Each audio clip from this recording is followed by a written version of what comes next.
We have a special guest right now joining us. I'm Larry O'Connor alongside Brian Wilson. That's right. There's a man on the line right now who knows the pain that you and I suffer each and every day by getting up at this ungodly hour, because he is actually sat in these very chairs. In this exact chair that I'm sitting in right now. That's right. Yeah. Here at WMAL. Bill Press is with us now, progressive talk show host. Oh, he's a liberal. He's a voice of on the left. Progressive.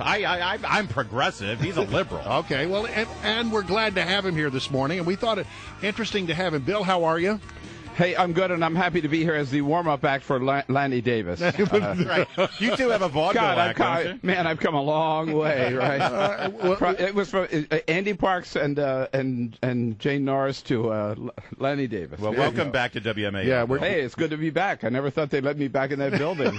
Well, let's be clear. Bill is not in the building here. There is still a restriction. That's at the right. door, yeah. The restraining order is still in effect. Bill, thanks for joining us. We wanted to have you on because we saw something that you said the other day that sort of caught our attention. I am a liberal. All right. I Proud make no liberal. apologies. What caught your attention? Well, this thing that you had to say about the Attorney General of the United States, because, I was very surprised to hear you say you believe Eric Holder has outlived his usefulness and should go. I think yes, absolutely. I think either Obama should fire him, or what they do these days, of course, they allow people to walk the plank with some dignity, with a little bit of dignity they've got left. Let me tell you why. First of all, I come at this, obviously, from the left, but I've never been a big fan of Eric Holder's because I think he's got the wrong priorities. To me, right, look, all these criminals on Wall Street that almost brought this country down because they were selling stuff that they knew was no damn good to the American people, what happened? He didn't go after any of them. Not one of them has been prosecuted, put in jail, and now they're back at their old tricks, and they're selling the same old crap. And so, I mean, that's one case of mispriorities. And instead, what do we see? He goes after John Edwards. I mean, beat that thing into the ground, right? Which I thought was a waste of time and resources.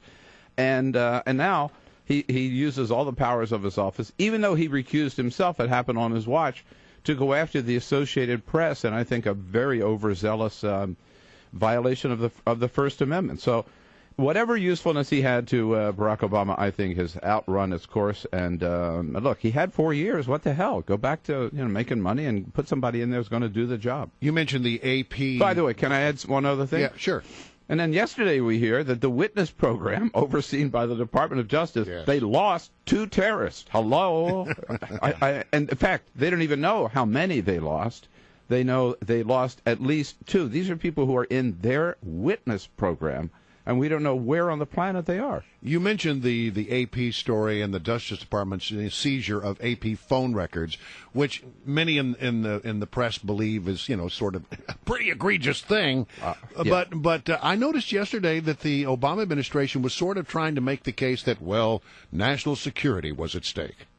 Oh yeah, but look, we live in a national security state these days, no doubt about it, and to a certain extent after 9/11, we have to, but you can't. I'm always suspicious anytime Republican or Democrat in the White House cites that they can't do something or they can't let us American people know what's going on because of national security, right? So in this case, maybe you got to look at each one, but I don't see it. There was a plot to blow up a plane heading to the United States from Yemen to the United States. We found out about it. We infiltrated the gang. We stopped it. The Associated Press found out about it. The White House says, sit on this for 4, this could hurt us, right? Don't report this. Then right, it hurt them because, but just to Bill, it hurt them because it killed the campaign slogan of Al Qaeda's on the run by making public that story that there is an imminent threat here and that the war on terror isn't done. That sort of bit into their campaign narrative, didn't it? Well, I don't know. I don't know whether it was that reason or not. It could have been just because they didn't want to get scooped rather. I'm sorry, by the AP. But the AP found out that the White House was going to release this event as a triumph for our intelligence agencies, right? So then AP said, well, damn it, we'll run with the story. And Eric Holder says this is one of the 3 most serious cases of national security failure that he's ever seen in his life. What? Yeah. What was so dangerous about it? How did that put, as Eric Holder said, all of the American people in jeopardy? I just don't buy it. And I don't think we should automatically buy national security. Exactly. Our guest is Bill Press, talk radio host, former WMAL host, and as our mutual friend Hugh Hewitt introduces you, the one, the only, the wrong Bill Press. But I think you're right about the Eric Holder thing. I mean, a lot of us on the right have been calling for him to step down. He's fast and furious. And it's interesting, though, to me, when I hear you lament the fact that he didn't go after Wall Street criminals, in your mind, Wall Street criminals. And I watched with great interest your friend and colleague Rachel Maddow last night, and I think she does a great show. And she lamented the fact that here was this president who ran on transparency, getting the American people back involved in their government again and not being suspicious of their government. And here we are on the dawn of the implementation of Obamacare, which is you must admit, a big new program for the United States federal government to be involved in such an intimate issue as people's health care. Do you believe, unfortunately, that because of the president's actions and because of the lack of transparency with the Justice Department, that there's even more suspicion of the federal government at this time since after 4 years of Obama? Well, I hope that I'm sort of a liberal, if you know what I mean, right? So I hope there's always suspicion of the federal government on the part of the American people. I think that's a reporter's job maybe to fuel that. I think it's healthy. Whether there's more after these 3 scandals this week or not, I don't know. But I've got an idea about Obamacare, guys. Okay. Why don't we vote to repeal it? You know, we've done that 37 times, Bill. That's my point. But Harry Reid doesn't do anything about it. No, that's my well. Nobody's going to do anything about it. John Boehner knows that. I mean, the one thing I have to tell you that Obama's got going for him, is that he can count on the Republicans to overplay their hand.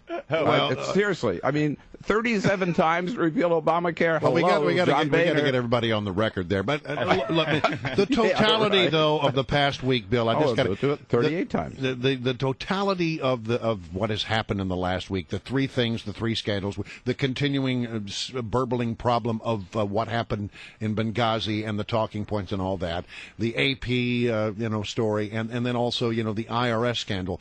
What impact does that have, looking from the 30,000-foot view on the Obama administration going forward?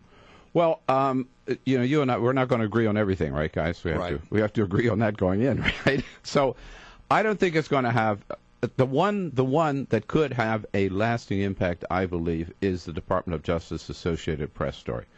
I think the Benghazi thing, in terms of trying to blame it on Hillary or Obama or whatever, has kind of run out of gas. I mean, the way we'll disagree on that. I know, exactly. I know we would. The way I see that is, look, after 9/11, 3,000 Americans killed. Everybody pulled together and said, let's go get the guy who did it, or the people who did it. And we did. And then it took us 10 years, but we finally got Osama bin Laden.